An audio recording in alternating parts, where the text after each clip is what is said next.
¿Qué tal? Gracias, Lucho, por el pase. Buenas noches a todos ustedes a una nueva semana, la primera del mes de julio.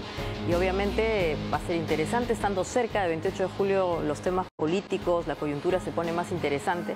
Vamos a empezar esta semana hablando con una persona importante para los que viven en Lima. Vamos a hablar con la gobernadora regional de Lima, justamente para hablar cuáles son las acciones que se están preparando de cara al fenómeno del Niño. Y obviamente también temas vinculados a su gestión, ¿no? Han pasado ya 7 meses, vamos a ver qué nos trae de novedoso y obviamente cuáles son sus retos para lo que queda del año y los siguientes, ¿verdad?, meses. Después vamos a hablar acerca del contrabando. Hemos invitado a una representante de la Sociedad Nacional de Industrias, a la señora Silvia Hooker. Ella nos va a comentar cuál es el impacto económico de esta actividad que evidentemente se ha instaurado casi como una economía subterránea, o es lo mismo.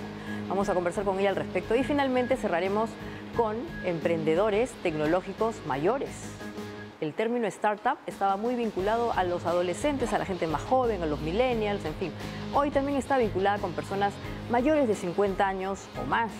Y eso es algo que tenemos que conocer, así que vamos a conocer hoy día esa situación, cómo se ha manejado en Europa, porque está volviendo aquí una persona que ha ganado un premio y va a movilizar ese asunto pronto. Así que, sin más dilación, ahora sí vamos a leer los titulares rápidamente.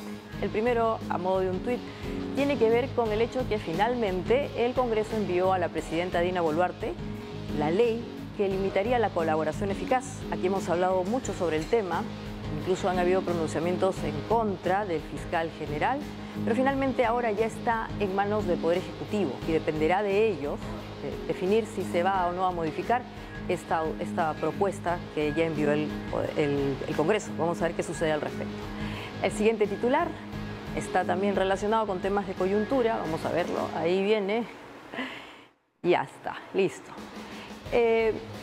También se generó mucho debate en relación a la situación de la ex fiscal Zoraida Ábalos. Recordarán además que la Corte Suprema había indicado que se iban a reunir en sala plena para ver su caso, pero finalmente se han desistido porque lo que han dicho es que no quieren adelantar opinión para efectos de no influir o judicializar el caso.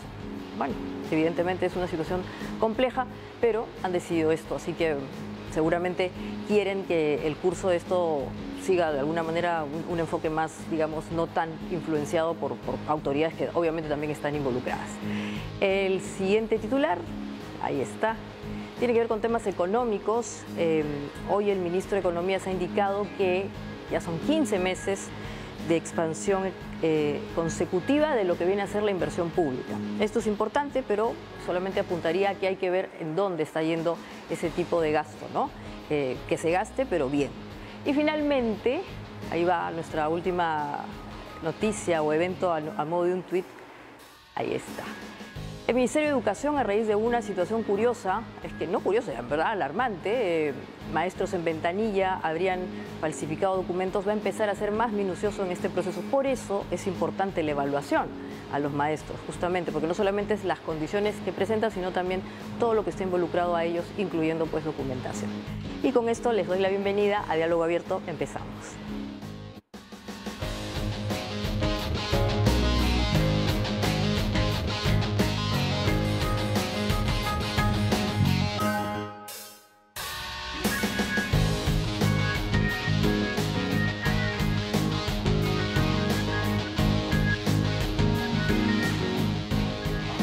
Muy bien, ahora sí empezamos Diálogo Abierto y tenemos a la gobernadora de la región Lima, la señora Rosa Chávez, por primera vez también en el programa. Muchas gracias por estar con nosotros. Muchas gracias, señorita Maite. Primeramente saludarla a nombre de las 9 provincias que integra la región Lima en el ámbito de los 128 distritos que tenemos. Una región bastante complicada, a pesar que pertenecemos al departamento de Lima, estamos en el departamento de Lima, pero tenemos pues 121 distritos de sierra, altoandinos. Tenemos también distritos de costa y que definitivamente han sido muy golpeados en esta última emergencia ocasionada por las lluvias intensas y los huaicos. Claro, exactamente sobre ese tema. ¿Qué acciones está usted preveyendo? Porque definitivamente usted lo ha indicado, cuando pensamos en Lima creemos que solamente costa, pero no hace así. También hay los famosos pisos altoandinos que también tienen que ver con estas elevaciones en zonas justamente que están cerca a Lima, ¿no? O sea, la zona más andina. Claro, bueno, en esa parte, decirle, yo he sido ante todo alcaldesa en la provincia de Huarochirí por 3 periodos de gobierno, un poco que conozco la realidad de los pueblos de sierra. Y quiero de verdad decirle, señorita, el olvido a muchos pueblos altoandinos. Muchos creen que Lima solamente es costa y no, Lima tiene sierra. Y esa sierra hoy forma parte de la región Lima, que es la única región creada en el departamento de Lima. A veces hay esa confusión con Lima metropolitana, ¿no? Y nosotros hemos pedido de manera pública y documentariamente también que no se nos confunda con Lima metropolitana, ¿no? Si bien es cierto, somos de la región Lima, Lima metropolitana, bueno, tiene funciones de gobernación, pero no es creada como un gobierno regional. Claro, y por ejemplo, este tipo de confusiones, ¿cómo podría afectar las acciones que usted está dibujando o diseñando de cara al fenómeno del Niño? Sí, mire, tuvimos hace poco una participación en una reunión que nos invitó la Presidenta de la República, estuvo el Premier y 7 gobernadores regionales, donde se anunció, por ejemplo, que el gobierno estaba destinando 1.446 millones de soles para ver cómo atenúa este impacto que va a tener lo que es la emergencia por el niño global, ¿no? Y por ejemplo, acá fue algo que realmente me llamó la atención, ¿no? A pesar de la buena voluntad que hay de parte del gobierno de apoyar, de que, por ejemplo, en el rubro de Lima, ponían Lima, ¿no? 101 millones va a destinar el gobierno, pero estaba incluido Lima metropolitana, que se llevaba 66 millones, y tan solo la región Lima, mire, 35 millones de soles. A pesar que la región en las últimas emergencias ha tenido 121 distritos en emergencia. Todos hemos visto en los medios de comunicación cómo por todas las partes de la sierra limeña, ¿no?, ocurrían los huaicos, los deslizamientos, las inundaciones. Hemos pedido que se precise y de verdad yo también tengo que saludar, ha salido hoy en día en el diario El Peruano la publicación, por ejemplo, de los topes para lo que son las obras por impuesto, ¿no? Y ahora ahí sí se puede decir Lima, ¿no?, que somos nosotros como región Lima, tal presupuesto, y Lima metropolitana, tal presupuesto. Entonces, yo creo aclarada la situación. Sí, ahora tienen que aclarar todos los demás ministerios, porque esto, mira, esta confusión que nos trae, por ejemplo, de que hay distritos pobres, ¿no?, en extrema pobreza, pero que no los consideran. Si nosotros, si nos meten en el bolsón de Lima, estamos hablando de todo Lima metropolitana más Lima región, entonces definitivamente esto hace de que no se atienda como corresponde las necesidades de la región Lima, a pesar que la región Lima también es la despensa de Lima metropolitana, de la sierra limeña llegan los productos aIma. Mira, por ejemplo, la región Lima la integra que Cañete, Huaura, Huaral, la zona, como usted dice, andina. Ahora, ¿qué acciones ha previsto, gobernadora, para justamente prepararse o enfrentar de la mejor manera este fenómeno del niño global? Sí, mire, yo soy, digamos, gobernadora este año. Y lo primero que se nos vino fueron los huaicos, ¿no? Me quedé realmente muy preocupada, pero tuvimos que salir del problema, maquinarias. Solamente encontramos 12 maquinarias operativas. ¿Cómo atender 121 distritos con 12 maquinarias? También me imagino que eso le pasó al gobierno central, porque tampoco pudo atendernos, ¿no? Tuvimos solamente una maquinaria de vivienda y una maquinaria que nos dio el Ministerio de Defensa. Entonces, para este niño global tenemos que haber actos de prevención. El gobierno central ha destinado, ¿no?, digamos, estos millones para atender a 7 regiones, las que tienen mayormente complicada este panorama de emergencia, ¿no? Dentro de lo cual definitivamente van a adquirir maquinarias también, nos han comunicado. Ojalá que sea así, pero nosotros mientras tanto estamos ya comprando nuestras propias máquinas, estamos haciendo obras en coordinación con los alcaldes provinciales y distritales para rehabilitar los canales de irrigación, porque sin los canales no hay agua para el sembrío, y sin sembrío la gente no va a cosechar, y si no cosecha, ¿de qué va a vivir la población? O sea, como que hay dos situaciones concretas, ¿no? La descolmatación, y para eso justamente requerirían las máquinas, pero también hay que hacer obras de contención, y esas obras de contención sí recaen dentro de lo que usted puede manejar directamente. Estamos trabajando en ello, nosotros ya hemos empezado con el tema de rehabilitación, pero el tema de descolmatación de ríos y quebradas lo tiene que hacer definitivamente el gobierno a través de Lana. En antes justamente me reuní con el director de Lana y sus funcionarios, y un poquito que les explicaba el por qué habían priorizado, digamos, para hacer descolmataciones en ríos y quebradas, pero solo de Lima. casi la gran mayoría de quebradas a descolmatar estaban focalizadas en Lima. Yo le precisé a nuestro director que tuvo la mejor voluntad, ¿no? Y creo que va a dar solución de que ellos también formen parte de este bolsón digamos, de ríos que van a entrar a trabajar, que también tomen en cuenta a los pueblos altoandinos, porque no nos olvidemos que el Huayco viene de arriba. El Huayco trae todo, trae las malezas. Si no se descolmata las quebradas, los ríos en la parte alta, toda la vida va a ser afectada a la parte baja. Eso tienen que entenderlo. Yo creo que los técnicos, sobre todo, tienen que ser personas que conozcan la realidad, que suban, que caminen. No pueden haber trabajadores de escritorio, porque eso le hace daño al país, porque no se atiende adecuadamente. Y para entender un poco, y esta situación tan curiosa, en donde obviamente parece que no está claro hasta dónde llegan los límites, ¿a qué se debe? ¿A un tema de obviedad cartográfica? ¿No se han establecido bien los límites? ¿Por qué hay esta confusión, al menos presupuestal? Bueno, yo creo que falta de compromiso, de veras, del mismo funcionario, del que trabaja, porque en verdad me preocupó pero ellos muchísimo. ¿entienden la diferencia? O sea, lo que totalmente. Mire, yo le digo acá Elana, por ejemplo, es una entidad que tiene muchos años, y ellos definitivamente tienen que tener cartografiada todas las zonas, los lugares donde tienen que intervenirse. Y algo que en la mañana nos dijo el funcionario era de que, bueno, solamente estaban considerados lo que los funcionarios veían. Entonces yo le decía, no es solamente lo que tú ves, es lo que tú tienes que caminar, tienes que conocer. O sea, Elana tiene que tener mapeado todo el Perú, porque esa es su función. Si no, ¿cómo se interviene? Entonces, bueno, nos han dado una salida en la mañana de que solamente habían ellos, digamos, tenían en relación 72 lugares para intervenir, y nosotros le hemos dicho que en la región Lima tiene que haber mucho más, y hemos entregado 232 lugares de quebradas por intervenir. Bueno, nos han comunicado de que nos van a apoyar esta semana para que nosotros como gobierno regional lo hagamos, porque ellos ya tienen dispuesto los cerca de 1.000 millones que está entregando el gobierno central para ello. Ellos ya lo tienen dispuesto a nivel, me imagino, de contrata y de intervenciones, pero que lo que nosotros estamos hoy día lo hemos llevado esta prioridad que tenemos, nos han dicho que nos van a apoyar para que el MEF nos dé un adicional y puedan atender estas quebradas. Ojalá que así sea. Ojalá. No nos olvidemos que se va a perjudicar Lima metropolitana si no se atienda a la Obvio, por lo que está diciendo, las quebradas van a bajar y finalmente van a llegar a la costa. Ahora, otro tema interesante es los megapuertos, el megapuerto de Chancay.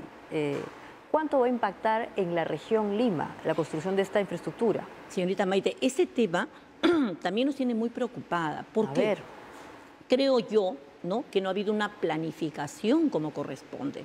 Mira, el megapuerto va a tener de repente 5 veces más la actividad de lo que hay en el puerto del Callao. Claro. ¿no?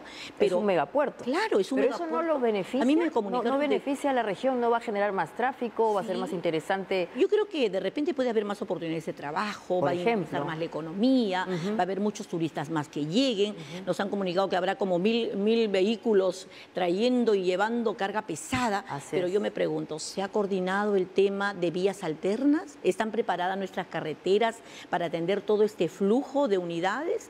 ¿Están preparados los hospitales? Tenemos hospitales colapsados.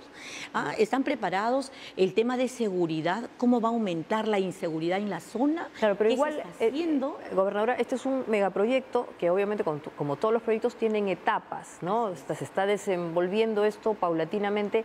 Ahí es el momento justamente para que el gobierno regional de Lima pueda de alguna manera hacer llegar observaciones o en todo caso ajustes. ¿Qué cosa quisiera usted transmitirle al Ministerio de Transportes y Comunicaciones que está elaborando este proyecto para que no lo deje de ver? Sí, hemos hablado con la ministra, que también ha tenido muy buena voluntad de atendernos, y bueno, espero que se haga el de priorizar las vías alternas, el de preparar nuestras carreteras para ello. A nivel salud, los hospitales prácticamente estamos mal, están colapsados, el hospital de Chancay, el hospital de Huaral, no hay hospital regional en la provincia de Huaura. En Cañete Eso sí tengo que agradecer a la presidenta de la República, a la ministra también, ¿no?, que nos dieron la oportunidad primeramente de destrabar. Mire, en todo el país están trabados los hospitales y ha tenido la voluntad de destrabar, y es por ello que hace poco hemos inaugurado el hospital de Cañete, que ha sido una alegría muy grande para la provincia de Cañete. Y bueno, y los pueblos aledaños que van a atenderse, hoy en día de repente la gente contenta porque hay inclusive especialidades que no había antes, pero eso mismo tiene que pasar en el norte, porque el megapuerto va a tener un impacto. Usted tiene temor a una crisis de crecimiento, que de pronto esto se desborde y no estarían preparados para justamente poder manejar ese tráfico, ese crecimiento. Totalmente. No solamente mi preocupación son de los alcaldes provinciales, de los alcaldes distritales. Bueno, ¿no? acá lo que hay que hacer es... inseguridad. Mira, exactamente, pero hay que ir programando, ¿no? O sea, estamos a tiempo justamente de que los distintos alcaldes junto con usted puedan hacer llegar sus observaciones, ¿no? Sí, este es el momento. Sí, nosotros hemos hecho llegar las observaciones. Yo me he sentado también con el ministro del Interior. Estamos preocupados porque para que se haga el complejo policial regional, por ejemplo, en Huacho, que haya más intervención. Tiene que haber una inversión mucho mayor de parte del gobierno central, especialmente por este impacto que va a tener el megapuerto. No nos olvidemos que el próximo año, en el mes de agosto aproximadamente, va a entrar en funcionamiento el megapuerto. Así es. Todavía tiene unos cuantos meses para tratar de persuadir al Ejecutivo a través del MTC para que justamente puedan observar esto que está comentando, porque es importante. Sí. Y otra infraestructura relevante en la que usted además ha tenido opinión, bueno, su propia opinión, es la construcción, o en todo caso, el desenvolvimiento de la carretera central. Ahí usted ha tenido una posición respecto a estas dos opciones, la de Junín y la de Lima, y curiosamente a usted le parece que es mejor ir por la de Junín y no por la que presentó el gobierno regional de Lima. Sí, es que ¿qué pasa? En su momento, en anteriores autoridades que estuvieron en el gobierno regional de Lima, en ese entonces el Ministerio de Transportes y Comunicaciones dio a ambas regiones, a la de Junín y a la de Lima, las posibilidades de que presenten un trazo, ¿no? Para llegar, para que la carretera central, pues que hoy en día está colapsada, pueda tener una alternativa. En su momento el gobierno regional de Junín cumplió en entregar el trazo, y hoy en día vienen trabajando los franceses en ello, ya para que puedan hacer, se pueda hacer el trazo, que ya es el trazo definitivo, y hacer pues el proyecto de preinversión y lógicamente luego la ejecución. Mientras que el trazo de Lima no fue entregado, no fue culminado, ¿no? Entonces, hoy en día, lógicamente, hay posiciones de que se deba continuar por ese lado, pero no nos olvidemos que ese tema, por ejemplo, que ha presentado ya el gobierno francés a través de la empresa, de esta empresa que hoy está trabajando, ya ha avanzado bastante. Inclusive tiene la venia también del Ministerio de Transportes y Comunicaciones. Entonces, yo pienso que esto tenemos que seguir adelante. Lo que necesitamos es avanzar. La carretera central está totalmente colapsada. Ha habido muchísimos accidentes, inclusive, ¿no? Y creo que esta vía se hace de urgente necesidad su ejecución. Por ese lado, nosotros hemos dicho, bueno, si esto está avanzado, ya prácticamente están en una segunda etapa de trabajo, apoyemos lo que ya está iniciado, ¿no? Y por ese lado creo que sería una muy buena alternativa. ¿Este debate que existe entre estas dos posiciones haga que se ponga más lento el proceso de desenvolvimiento, entonces, y que se queden sin carretera? Totalmente. Que sería lo más lamentable. Definitivamente, mira, esta clase de problemas retrasan la obra y por lo tanto retrasa la posibilidad de que la población se pueda trasladar con mayor seguridad, por ejemplo, ¿no? Yo he estado en reuniones que ha hecho esta empresa, que invitó a todos los alcaldes y las autoridades, y me pareció muy interesante su posición. Lógicamente aducen de que va a ser más cara, que va a haber mucho más tiempo de ejecución, va a demorar, pero ¿cómo podemos eso saberlo si el otro trazo tampoco fue culminado? Ahora dicen que sí, ¿no? Ahora lo están justamente ajustando para que pueda ser evaluado. Evidentemente eso es un tiempo adicional, pero igual se puede observar. Bueno, de todas maneras, si técnicamente sí lo tienen, que lo presenten y la entidad respectiva que evalúe finalmente, y por mí que se haga en el lugar más adecuado, más rápido, definitivamente, y que podamos tener una obra pronta, ¿no? Porque ¿cuántas obras han quedado en el olvido? Se quedan en el tintero por esta clase de problemas que definitivamente en nada ayudan. Claro, y para cerrar, gobernadora, en un par de minutitos, ¿cuáles son sus siguientes retos en el tiempo que queda? ¿Qué metas quisiera usted ver concluidas ahora que justamente ha entrado recién, pero obviamente tendrá un plan? Yo tengo un sueño muy grande, primeramente, de atender a los agricultores. La gente de la sierra, señorita Maite, necesita atención de sus vías de comunicación, su carretera. Tenemos cosas maravillosas que mostrar al Perú y al mundo, el turismo, pero ¿cómo llamamos al turista a que venga a nuestros pueblos y nuestras carreteras? Dan miedo. ¿Por qué? Porque las vías no son adecuadas, ¿no? Me interesa el tema de salud. Hay muchos pueblos que la gente no tiene una posta médica, no tienen digamos, una ambulancia. Hay gente que hace poco estuve en la parte alta de Santa Ana, en el pueblo de La Guaitambo, y me decía, doctora, cuando acá hay una emergencia, cargamos al enfermo al hombro y bajamos caminando, ¿cuánto? 2 horas de camino. Eso increíble, no es ¿no? justo. Que eso pase tan cerca de Lima, exactamente, digamos, de la metrópoli, ¿no? Que uno cree que solamente termina acá. Muchísimas gracias, gobernadora, por esta charla. Ojalá que en verdad se pueda solucionar estas dos cosas urgentes. Mejores carreteras, incluyendo la carretera central, y todo el tema de salud. Así que vamos a estar atentos también con las acciones que establezca al respecto. Muy amable. Muchas gracias. Muchas gracias. Bueno, y ahora vamos a ir a un corte para volver después con Silvia Júquer. Ella es la gerente de Asuntos Internacionales de la Sociedad Nacional de Industrias, para hablar del contrabando y su impacto en la economía. Así que no se vayan, esto es Diálogo Abierto.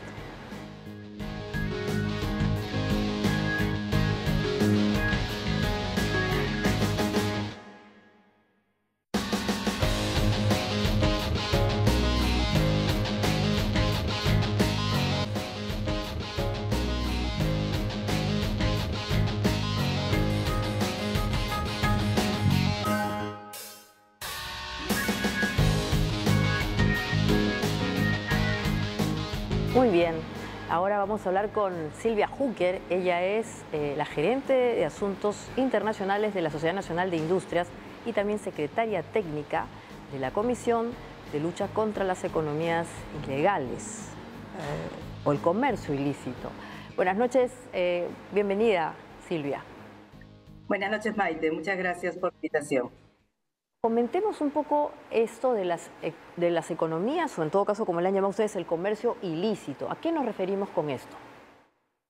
Bueno, en la Sociedad Nacional de Industrias, a través de la Comisión de Lucha contra el Comercio Ilícito, hemos venido participando en diferentes actividades para identificar la mejor manera de sistematizar la información que existe con relación a la economía ilegal. Inicialmente el tema se centraba en un tema de contrabando, sin embargo hoy en día ya hemos podido ver que el comercio ilícito abarca muchas otras modalidades y pasa ya de ser un delito aduanero a ser un problema que trasciende a la sociedad y que impregna todo un tema de corrupción que está afectando la economía e incluso la vida y la tranquilidad de las personas. En ese contexto venimos de participar en un seminario tripartito entre Chile, Bolivia y Perú, que tenemos una frontera que comparte y que tiene una problemática muy seria en relación al contrabando, en unas reuniones a través de gremios empresariales y sectores de gobierno preocupados por esta problemática, ¿no? Claro, ahora, sí, perdón, el monto es importante, ¿no? Son 349 millones de dólares que se mueven en torno al contrabando y por alguna razón esto está muy concentrado en el sur del país. ¿Por qué se da esta situación? Mira, existen 2 polos de contrabando en el país. Uno es por el norte de Ecuador y otro por el sur, donde está concentrado el 60% aproximadamente de lo que se estima es el tamaño del contrabando, que son estos 300, casi 50 millones que mencionas, que representan casi un 60% del contrabando a nivel del país. Sin embargo, estimamos que esto es solo una parte y de lo que se ha podido medir es la forma como mide el Estado peruano el tamaño del contrabando. No obstante esta medición, lo que podemos decir es que lo que realmente se ha incautado en esta zona sur, de esos 349, es tan solo un 2%, no llega a 6 millones lo que se incauta. Entonces, si ya de por sí la cifra creemos es mucho mayor, incluso lo que se logra incautar es mínimo, porque realmente el tamaño del problema ha crecido a tal punto que ya estamos hablando de un crimen transnacional, estamos hablando de crimen organizado, lo cual en la legislación peruana todavía no está contemplado como crimen organizado, como bandas criminales, sigue siendo delitos aislados y creemos que es algo que debe corregirse. las autoridades y tanto el sector privado y público creemos que esto debe ser así. No hemos logrado que el Congreso todavía, a lo largo de estos años, vamos a decir que es este Congreso, a lo largo de muchos años, muchos proyectos de leyes trataron de que esto se califique como crimen organizado para que pueda ser investigado como bandas criminales y no se ha logrado. Sin embargo, hoy en día ya es sabido a nivel mundial que estos temas de contrabando y delitos aduaneros ya son trascienden fronteras, trascienden, ya no es solamente el traspaso de productos, son economías completas y son los que incluso buscan control territorial para poder seguir haciendo estos ilícitos a los que están acostumbrados, ¿no? Y generan todo un estado paralelo, por así decir, de cierta forma. Exactamente, y en relación a ese asunto que genera un estado paralelo o en todo caso organizaciones muy eficientes, tú también eres directora de Asuntos Internacionales. ¿Cómo están manejando la relación, digamos, transfronteriza o justamente con los países vecinos para tratar de paliar esta situación o disminuirla? Mira, existen lo que se llaman las reuniones binacionales de Perú con Bolivia, Perú con Chile, donde se han venido abordando estos temas de manera un poco aislada. Este esfuerzo generado por el sector privado a través de la Cámara Nacional de Industrias de Bolivia, el homólogo en Chile y nosotros aquí en Perú para tratar de que confluyan las autoridades pertinentes. Nosotros pudimos contar con la participación de un alto funcionario de la SUNAT en el sur, encargado precisamente del tema de fiscalización. Por el lado de Bolivia participó un viceministro del Ministerio de Defensa que tiene que ver con el viceministro de Contrabando, y por el lado de Chile también participaron otras autoridades. Lo que nosotros queremos como privados es que se sienten a trabajar esto de una manera conjunta. De nada sirve que un país busque una solución, porque donde uno para, digamos, el ilícito o los flujos comerciales ilegales que hay, en el otro lado se va a generar nuevamente un embalse que otra vez nos va a rebasar. Cuando hay toda una sociedad que está permeada completamente de este tipo de problemas, se necesitan soluciones integrales, ¿no? Exactamente. Y en estas mesas, eventualmente han puesto algún tipo de plan de trabajo justamente que puede ser el legal, el regulatorio, para disminuir el contrabando, porque en efecto pareciese que es más eficiente, como he dicho, que la propia formalidad, que el propio Estado formal. Es correcto. Parte del problema que hemos querido evidenciar los privados, porque estamos trabajando en algo que el presidente de la Cámara Nacional de Industrias Boliviana dijo, una diplomacia empresarial, en realidad es hacer que nuestras autoridades se sienten a conversar para tener planes conjuntos. Hasta ahora han tenido planes aislados. Perú con Bolivia, Perú con Chile, Chile con Bolivia, bueno, Chile con Bolivia no tanto, pero estamos tratando de que todos se sienten a trabajar un plan conjunto. Como privados nos hemos propuesto tener reuniones periódicas de este grupo con gremios industriales preocupados por esta realidad, no solamente por nuestras empresas que sufren el embate y la competencia desleal de este comercio ilícito, sino por todo el entorno que se hace cada vez menos propicio para la realización del comercio formal. Nosotros creemos que debe darse las condiciones y vamos a seguir trabajando como privados para generar esas propuestas y para generar el espacio para que el sector público se siente a conversar de esta materia, de estos temas. De hecho, tiene muchos temas de conversación de otro tipo, pero este es un tema que estamos nosotros empezando a impulsar, se trabaje de manera tripartita. Claro, no hay otra forma. Definitivamente, pero además de la parte económica y comercial, aquí hay un asunto social relevante, porque hay muchas familias, muchos peruanos que para bien o para mal están involucrados con estas estructuras. Respecto de ellos, ¿tienen algún tipo de planteamiento? ¿De qué manera tratar de llevarlos por lo formal? ¿Hay algunos incentivos que estén trabajando? Nosotros lo que creemos es que se deben dar las condiciones en estas zonas que son ya, digamos, conflictivas, para que haya inversión privada, para que se desarrolle empleo formal. No hay otra forma, tal vez algo del Estado, tal vez algo de los privados, pero tiene que haber empleo formal. De otra forma, la informalidad vive y se nutre de estas economías. Las economías informales buscan a estas personas que no tienen otro medio de vida para precisamente captarlas y hacerlas parte a tal punto que ellos consideran que esto es lo normal, que ya no hay un ilícito como tal. Sin embargo, nosotros hemos hecho estudios a través de la empresa Ipsos, nosotros como Sociedad Nacional de Industrias, a través de la Comisión de Lucha contra el Comercio Ilícito, se han hecho estudios para tratar de relevar estudios de percepción, para que es importante que la sociedad entienda que esto es un problema que nos atañe a todos, que nos trae un problema de corrupción, un problema de otro tipo de consecuencias, como es la inseguridad ciudadana, como es la trata de personas y otro tipo de consecuencias nefastas que van más allá del simple afectación económica a las empresas o al Estado, ¿no? Claro. ¿Y qué bienes son los que tienen mayor demanda en este mercado? Todos recordamos, ya esto obviamente es con el tiempo, sobre todo productos electrónicos, en fin, en algún momento habían autos que entraban por Tacna, pero hoy día, ¿cuál es la mayor demanda de bienes que vienen justamente por el contrabando? Hay todo tipo de bienes, por ejemplo, si hablamos de lo que nos produce, lo que nos trae Bolivia de contrabando para acá, hay alimentos y combustibles. El subsidio que tienen los combustibles en Bolivia, por ejemplo, es notable, es enorme y obviamente pues hay un incentivo perverso para traer combustible subsidiado de contrabando, así como alimentos, por ejemplo, que compiten con los alimentos nacionales. Pero también entra un gran número de contrabando desde Ya, la zona franca de Iquique, la SOFRI, ya, llega por ahí temas que van desde, como dices tú, ya. productos electrónicos, celulares, prendas de vestir, prendas usadas, eh, de, ¿cómo se llama?, electrodomésticos que ingresan y llegan hacia la frontera de Bolivia y desde ahí se distribuyen al resto de la región y ahí entran a Perú también.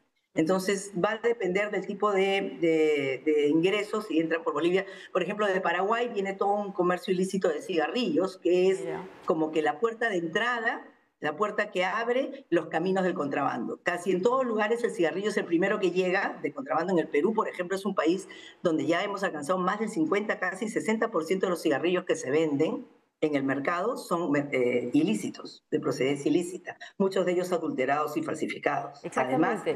de... Eso que dices es interesante. Muchos de los productos que vienen del contrabando no son originales, son incluso copias o son, digamos, emulaciones. Y aquí hay un tema de consumidor. ¿Han hablado en algún momento con el Indecopi también para establecer cooperativos que de alguna manera también protejan a las personas que compran esto? Porque a veces también son timadas, hay inducción al error.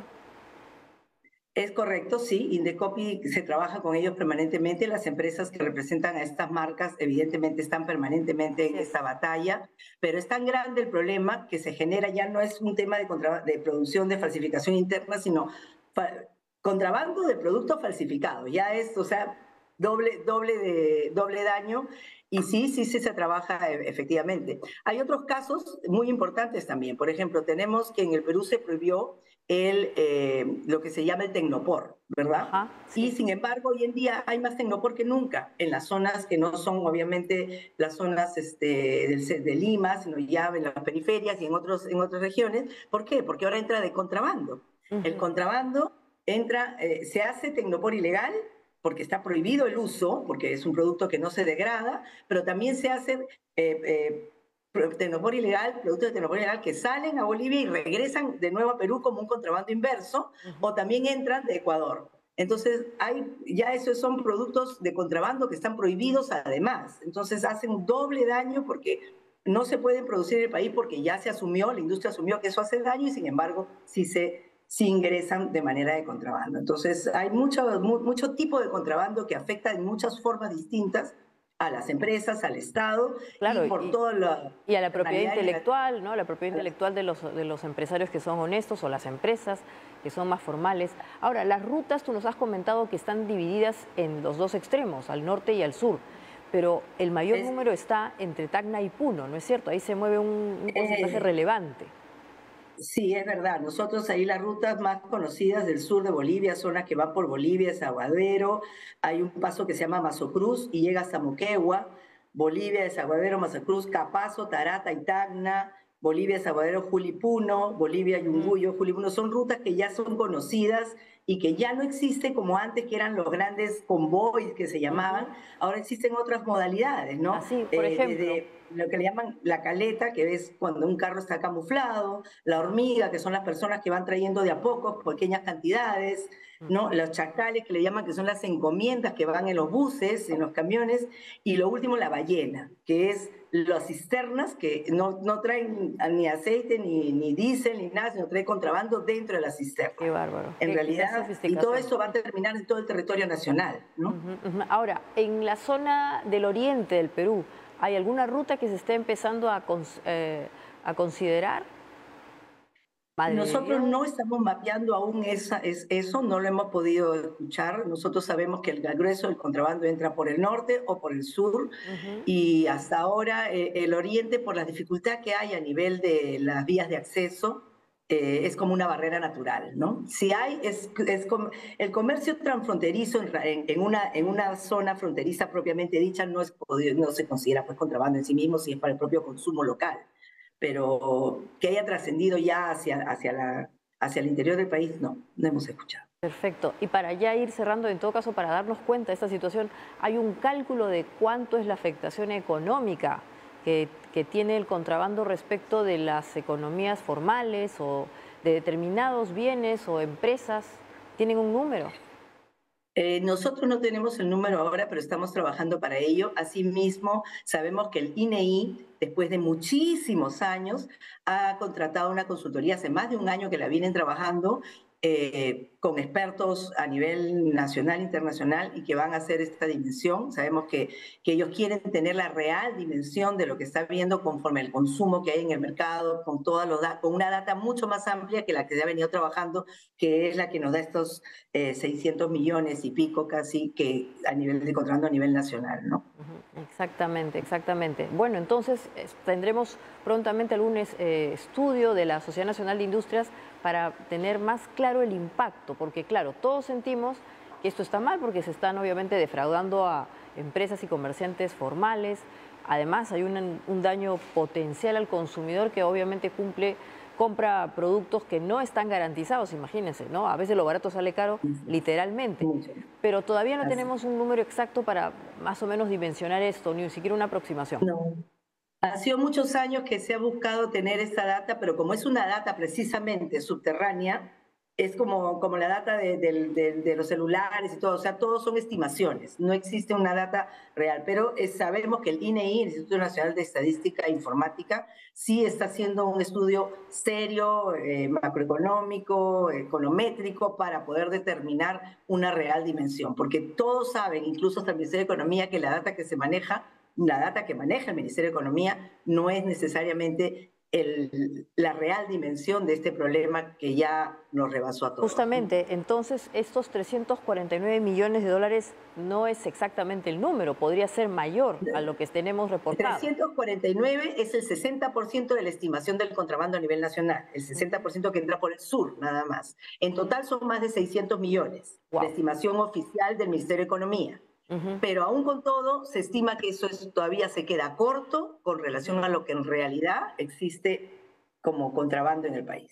Sí, entonces definitivamente es toda una industria esto, porque imagínate el nivel, el volumen de dólares, de millones que se mueve, es relevante y obviamente, como tú comentas, tenemos que empezar a sensibilizarnos. Evidentemente también hay que pensar en el tema social, porque hay muchas personas que, para bien o para mal, viven de este tipo de economías que, como has mencionado, caen en lo subrepticio, en lo ilícito, pero obviamente tenemos que ver cómo pueden pasarse al lado de lo formal. Es correcto, hay que dar oportunidades para que este flagelo no continúe, ¿no? No se puede simplemente cortar, no se puede meter a una población completa a la cárcel, o sea, eso no tiene mucho sentido ya. Exactamente. Bueno, muchas gracias por esta charla, Silvia, y esperamos justamente que cuando tengan ya más armados estos planes podamos compartirlos aquí también, porque esta es una de las aristas adicionales a la informalidad que es propia, lamentablemente, de nuestra sociedad. Ojalá que pronto podamos solucionarlo con incentivos adecuados. Es correcto, y encantada de compartir contigo cuando tengamos ya los estudios del INEI y nuestros resultados finales para poder compartirlos con ustedes cuando quieran. Estupendo, muchas gracias entonces.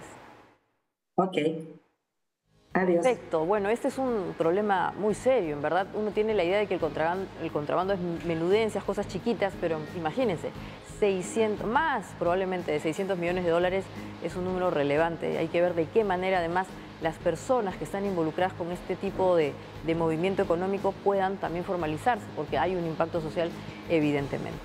Y después del bloque de comerciales vamos a volver justamente con lo que habíamos comentado. Los startups, estas empresas tecnológicas, estaban hasta hace poco muy vinculadas a gente, digamos, de 30, de 20, de 40, por ahí, un poquito menos, los millennials, pero hoy día también hay la opción de que personas mayores puedan convertirse en empresarios tecnológicos con algunos elementos interesantes que vamos a compartir después del corte. Así que si usted es alguien que está en ese rango de edad, no vaya a irse porque le vamos a explicar cómo puede hacer y convertirse en parte de ese nuevo boom de los startuperos mayores de 50 o más. Ya volvemos.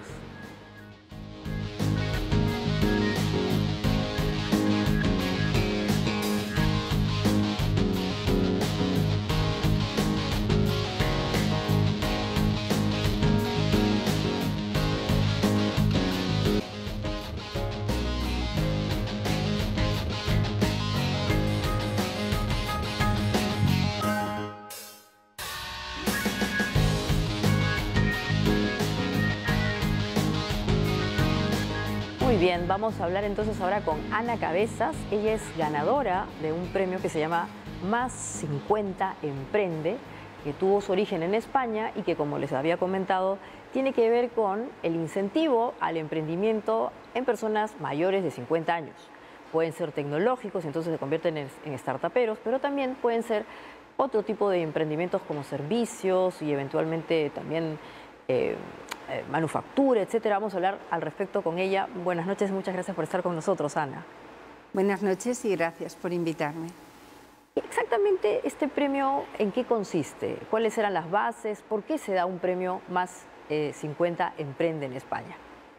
Bueno, se dan porque las personas que tenemos más de 50 años, el mercado laboral se puede poner un poquito complicado y es una manera de dar visibilidad y de incentivar que la vida profesional no se acaba cuando tienes 50 años y que se puede recomenzar y se puede poner en marcha emprendimientos, como si fueras un chibolo de 20. Ajá, exactamente, porque como has comentado, no solamente en Europa, sino también en esta parte del mundo, en el Perú, las personas empiezan a jubilarse muy temprano, ¿no? O sea, o en todo caso, en una situación todavía perfectamente enteros. Entonces, ¿qué hacen? No es fácil reubicarse laboralmente, pero aparece la posibilidad de ser uno mismo un emprendedor.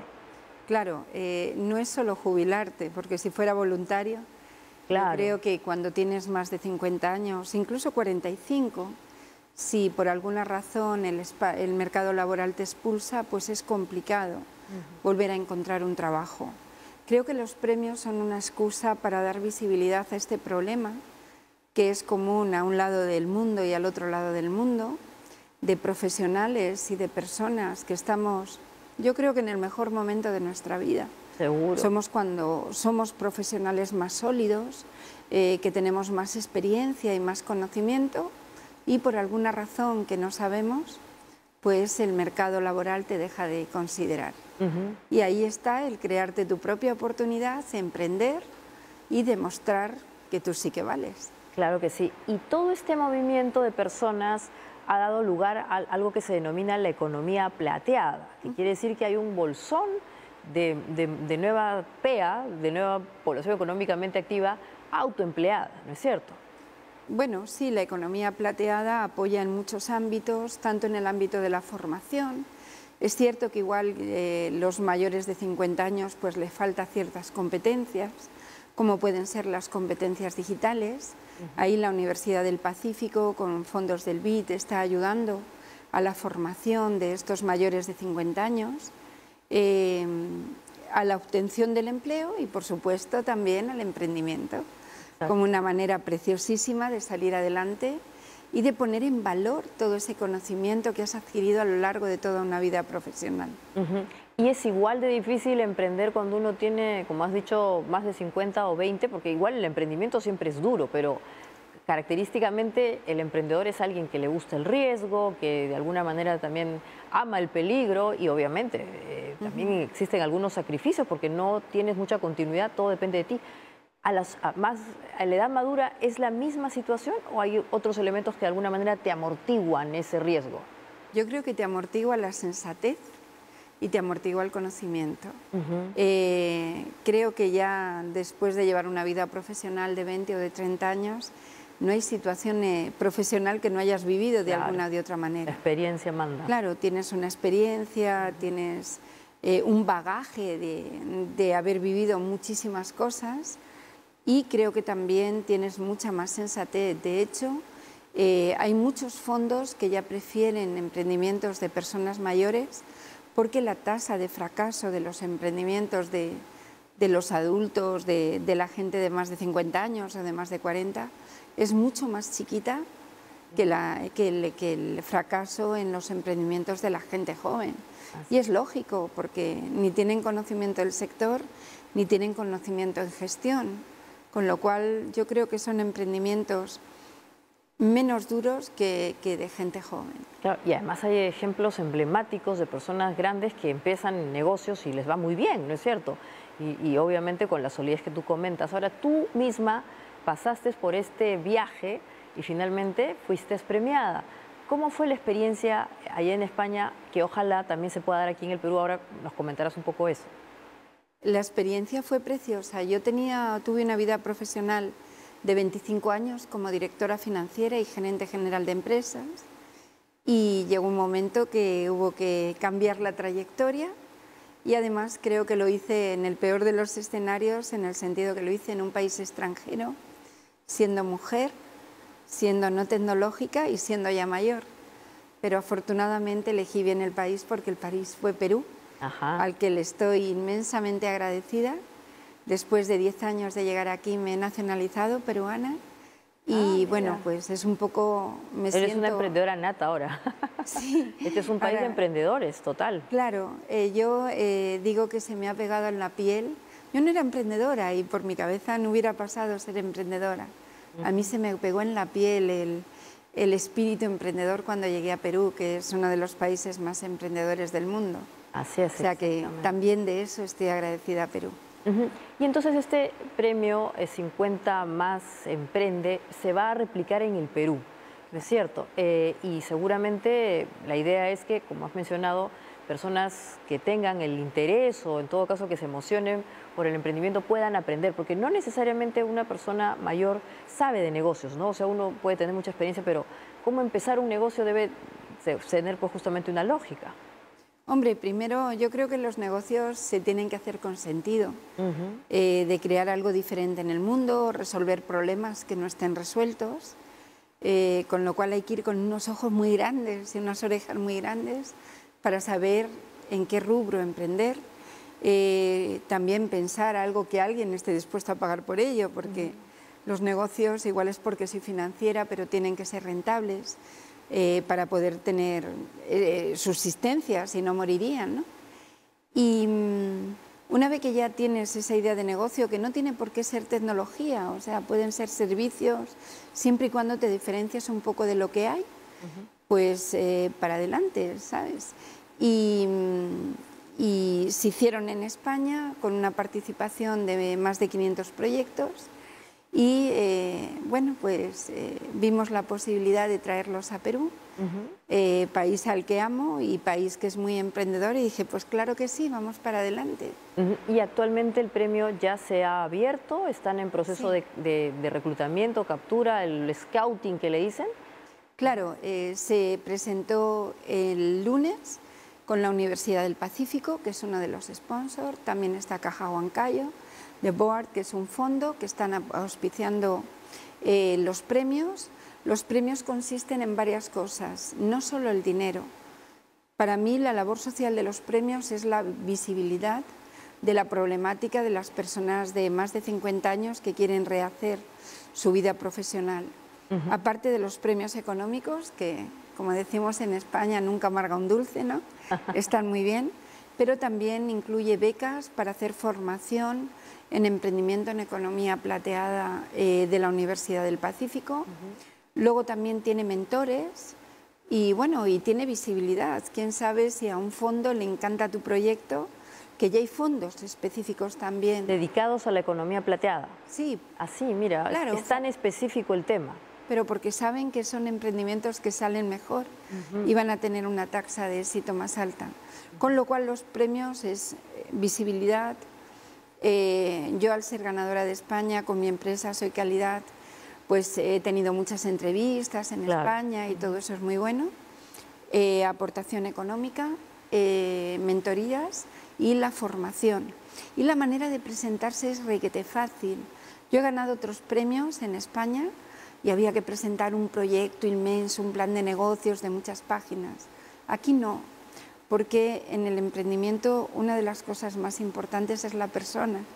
Y lo único que hay que hacer es un vídeo de 3 minutos contado por el emprendedor más 50 explicando su idea de negocio. No te y creo. ya está.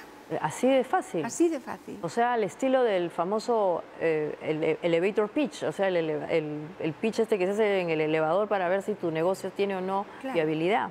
Y entonces ese emprendedor que le brillen los ojos, que sea capaz de contar su emprendimiento con pasión, que sea capaz de resolver un problema real, que si está en el mundo, pues tiene posibilidades de ganar, ¿por qué no? Claro, ¿y el plazo para presentarse hasta cuándo es? ¿Hay un tiempo específico? Se abrió este lunes y el plazo es hasta el mes de septiembre, o sea que les queda mucho tiempo para hacer un vídeo bonito y para contarlo.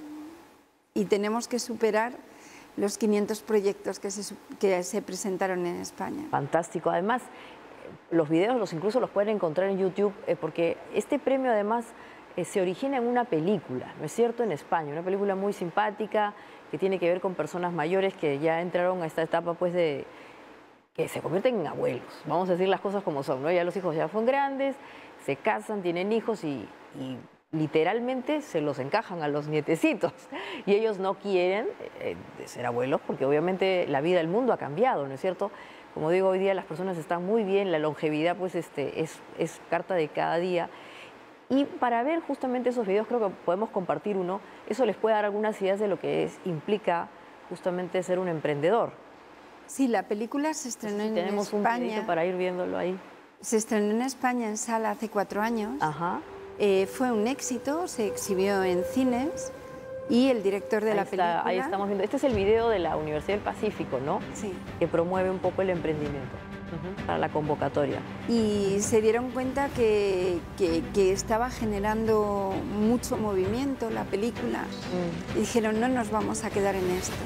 Fernando Illana y el director de la película dijeron, ¿y por qué no ponemos en marcha unos premios?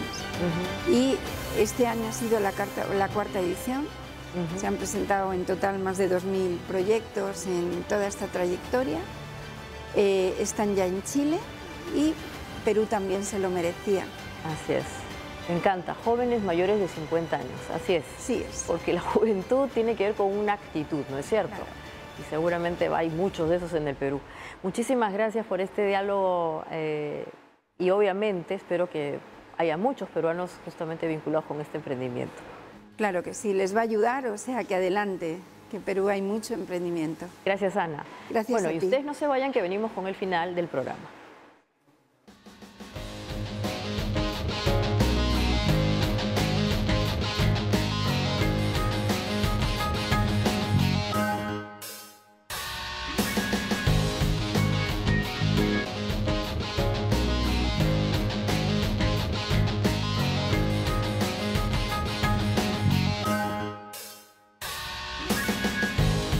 Muy bien, como siempre nos vamos con una imagen, pero ahora tenemos un video.